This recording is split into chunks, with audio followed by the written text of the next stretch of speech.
We are going to do a quick video on how to install the TCGMerge2 shortcut to your desktop. There are two ways that you can get to your Dropbox folder, which is where you need to start.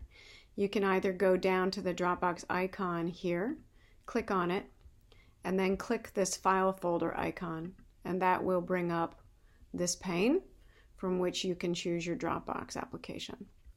Or you can go directly to your files icon down here, open that, and it brings you to the same place.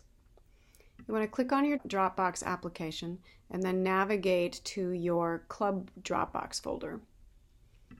Mine is located inside another folder, and we are going to look at this club today.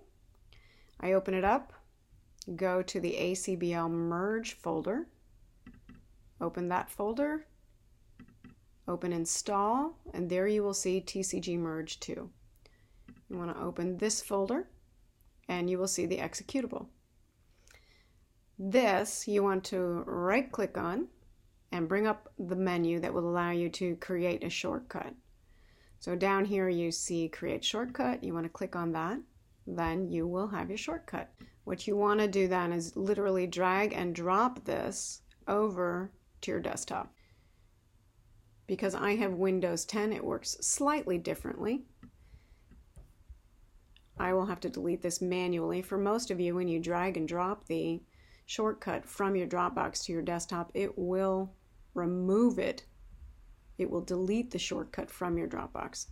I need to delete it manually. When I do that, or when you do that, it will ask you, do you want to delete this for everyone? You say yes.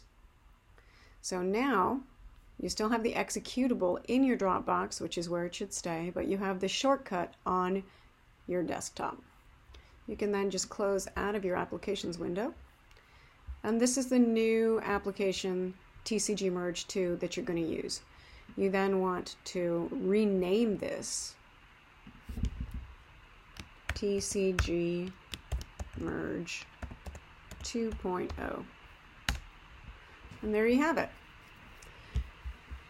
I cannot open this up on my desktop because of a variety of reasons, but when you have installed this shortcut on your desktop, all you have to do is launch it, right-click on it to open it.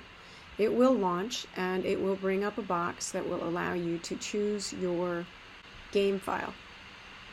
When you choose the game file, it will automatically choose the correct Dropbox to load those game files to. If when you open the box, the game file that is highlighted is the wrong date, simply click the plus or minus signs next to those months and dates and navigate to the correct day and session. And that's it. Then when we do updates to the program, those updates will automatically load to the shortcut that is on your desktop.